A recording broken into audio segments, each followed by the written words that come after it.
Good morning. My name is Chanel Breeze-Piagioni. I'm known as the Hope Generator, and I work with people to generate hope for them when they can't.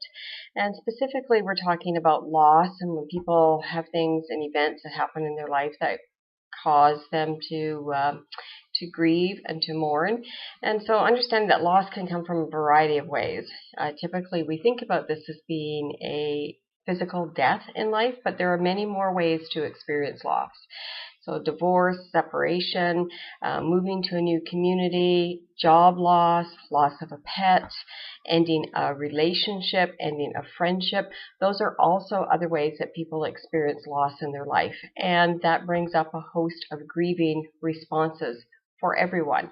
And I'm here today to share with you 5 things that you need to know that are important to do when you've experienced a loss. So the first thing that happens to people is that they just are in often a state of disbelief and confusion. Like, how can this happen? Why did that happen? Why did it happen to our family? Why me? Why him? Why her? Why now? What does this mean to my life? What does it mean to their life? What does it mean going forward? And ultimately, how am I going to survive? How am I going to survive what's happened to me?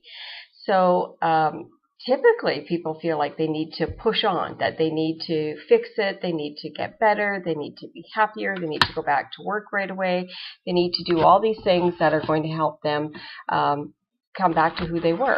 And it's really important to know that the experience alone is going to change you. And there are definite things that, particularly if this has been a physical death, that you need to have time to be able to work through. And people around you need opportunity to work through their feelings about what has happened as well. And so, one of the things that I say to people often is a loss is never a loss. A loss is a loss is a loss is a loss. And by that I mean that there are layers to everyone's loss. So there's the primary event that happens that calls you to grieve and mourn, and off that spins a variety of secondary losses. But that's also true for everyone who's connected to you as well. So they're feeling it, they need to work through their feelings too, and often we're disappointed or upset that our family and closest friends end up not being our best supporters. They can support us in some way, but I share with people that you kind of have to look at where they're at too. They've been impacted by this loss as well, and they have feelings about it, they have thoughts about it, they may have some changes in their life because of it as well, and you've changed and something major has changed in life. There's been a big shift. And so, they're not always your best supporter because they are in their own pain too, and they need to work through things.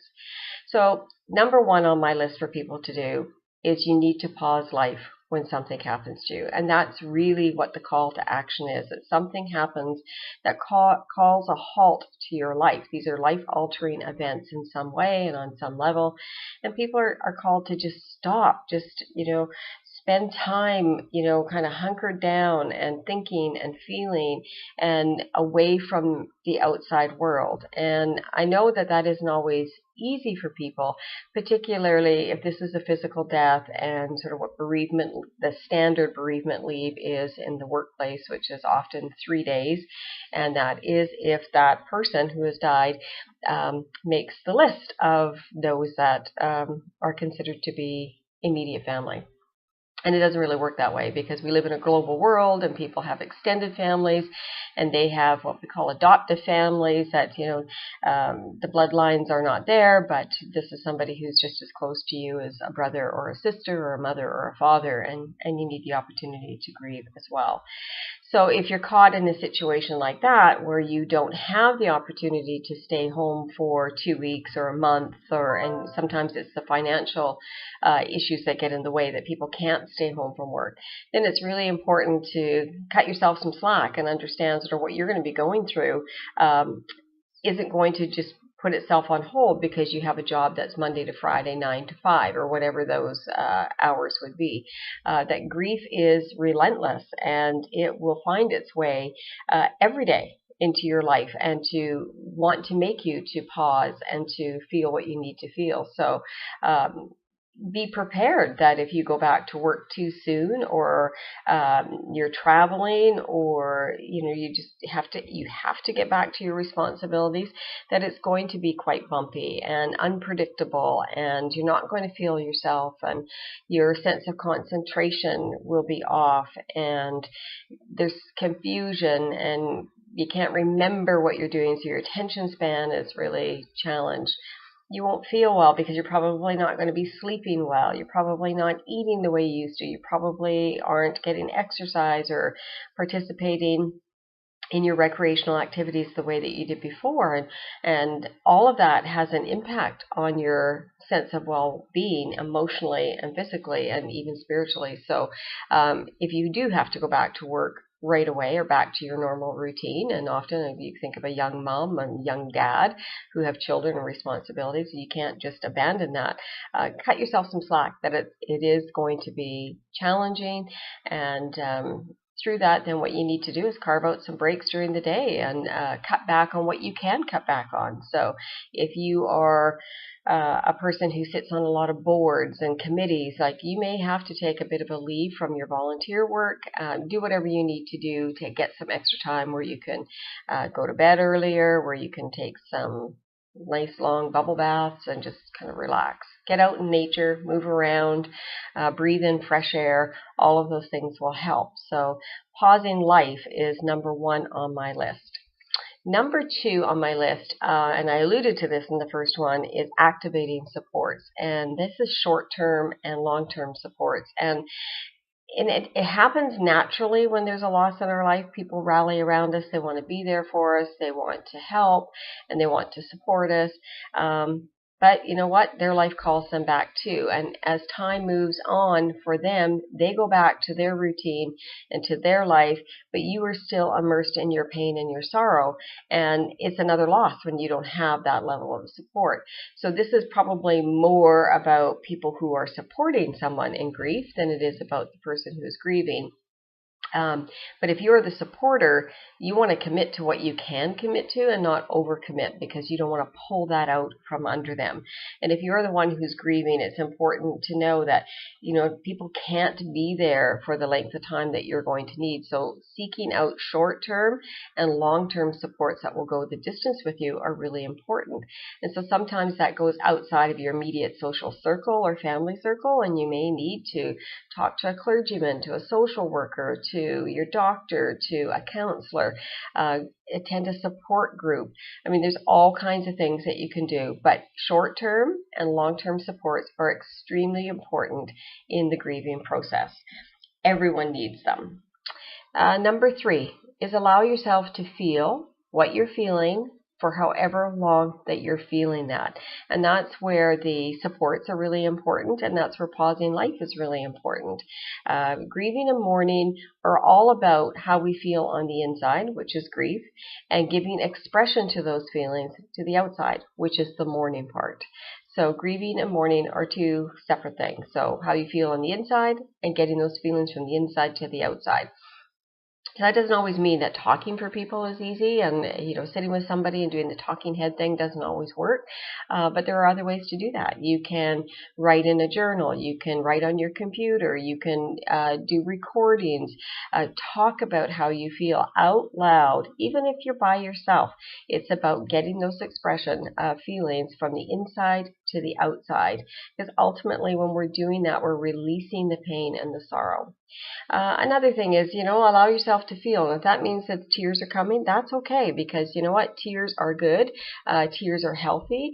Tears are a natural way for the body to shed some stress. And often when we can't put into words exactly how we're feeling, those emotions come up, and we feel sad, and the tears come. And so a little advice for people who are supporting someone in grief when they start to cry. Don't apologize. Don't say, I'm sorry I made you cry. Don't even think that you did. And don't avoid talking to the person because you're afraid that they're going to make them cry. And this is what I say to people is you don't have that power to make people cry. You don't. What you can look at is that you're giving them a gift. that pain is just sitting right there below the surface. And if you've said something or you've created a space, an environment where they can let that pain go, then you've given them a gift. So don't shut it down for them. Don't tell them, oh, it's okay, don't cry, I'm sorry.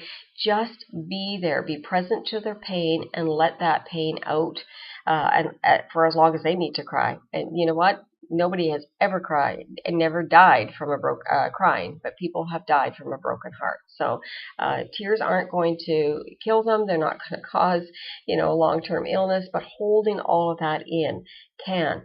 So allow people to feel what they need to feel for however long they need to feel it. And if that's you, allow yourself to feel your feelings as they come up. And again, grief is relentless and it will grab you by the throat, and it's not predictable. There's no agenda, there's no time frame, there's no clock, and so you will be caught off guard. And those emotions come up when you least expect it, when you're not perhaps even thinking about a person who has died or the situation. So don't be thrown by that. You're not doing anything wrong. That's what the grief process is like. Number 4 on my list is to create ritual and ceremony whenever possible as a way of giving expression to those feelings that you're carrying forward. So this is really why a funeral and a memorial service are extremely important. And I say to people who tell me that, I don't want a funeral, I don't want a service, I don't want people sitting around crying about me. And I two things I say to them. One, well, they're going to cry. You can't control that. You can't stop that. They are going to have some tears. So just kind of deal with that. They're going to be sad. The other thing is, as much as it's about you, the funeral and the service isn't about you. It's about the people who are left behind. It's about them finding a way to survive this change in their life and to find a sense of meaning and purpose and to go on. And they need to be able to shift from memory to reality that you're not coming back. So, you know what? If you don't want a funeral or a service, that's fine. But think about the people who are going to be left here behind. So if you are in that situation where a person has said that they don't want a funeral or a service, it doesn't mean that you, as the person who's missing them and yearning for them, can't go on to create some ritual and ceremony for yourself so that you can ultimately release those pains and feelings of sorrow. So some of the things that you can do is head down to the water, to a lake, stream, the ocean, wherever you live. Take some beautiful rocks with you. You can get them at craft stores. You can find some really nice ones that are quite flat, or you can go out hunting for rocks that are suitable to write on. Take some Sharpies with you, write some beautiful messages about that person, and or just inspirational sayings, and set those stones into the water. Leave them on the beach or along the stream for other people to find. Whatever you want to do, take them home, put them in your garden, or put them in a beautiful vase or a box on your desk, and you can remember that person. You also can take flowers and take the petals off and release them into the water. And every petal that you put in, you can say a little prayer. You can say something to the person that you're missing. Whatever you want to do. It's all about finding a way to release the feelings that you have on the inside. You can do balloon releases. I've done those in the past with people. They're not really considered environmentally friendly anymore. You can get the non-latex ones, but the problem is the ribbon. So, rocks and flowers and kind of natural things work a lot better, but be creative. Be creative with yourself. You can write letters to people. You can burn them after, particularly if this is around a feeling of unfinished business and anger with a person who's left your life and you still have something to say. Go ahead and write them a letter. Get all of those feelings of anger, frustration, and sadness out, and then burn the letter or bury it. You don't have to give it to anybody else, and you're certainly not sending it to the person that it's written to. So creating little rituals and ceremonies over a long course of time will help you to release those feelings. And finally, number 5 is let go of any preconceived notion that you have of how things should be done. And, part of this, I work with families or individuals to look at their family of origin and look at how your mom and dad handled loss, if they had loss that you know of, how their parents handled it, and understand that these are generational things that are handed down to us, that, coping skills, and whether they're good or they're unhealthy coping skills, they're handed down to us. And so you can forgive your parents and your grandparents because they're doing the best that they could with what they had at that time. But now you, as an adult don't have to do it that way. People may not like that, but if you know inherently that this doesn't feel right, this doesn't work, this didn't work for them, and it's not working for you, you have the right to do it differently. So don't ever think that you have to follow any specific order, 1, 2, 3, 4, 5, A, B, C, D, E.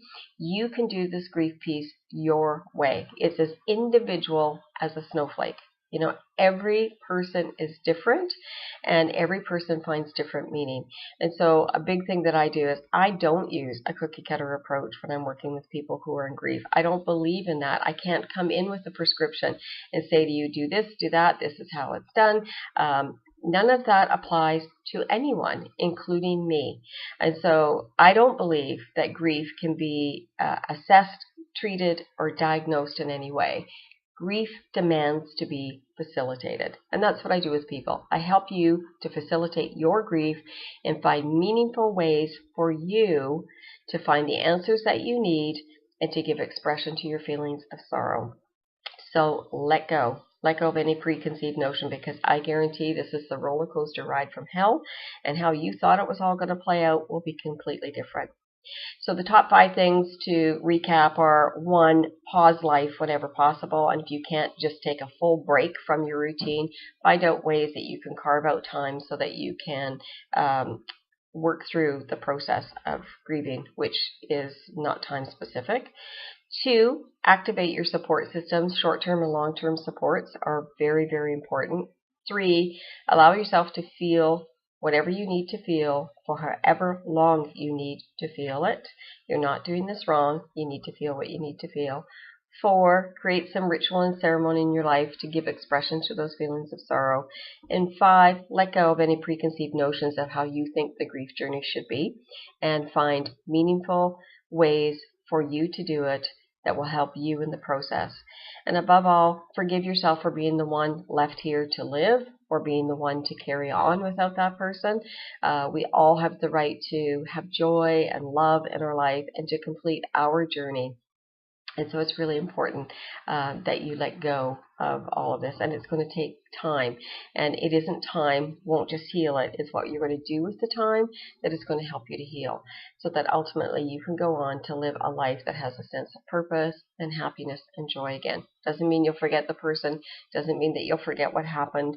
But you will be able to go on and enjoy your life. So give some thought to this today. Check out my website, JanelleBB.com, and thehopegenerator.com. You can find me on Twitter, Facebook. I'm happy to interact with people. My book, Life Losses, Healing for a Broken Heart, you can order right from my website. I'm always open to having a 90-minute chat with people if they want to just problem solve around one area. You can find that information on my website. So have a great day, everybody, and God bless.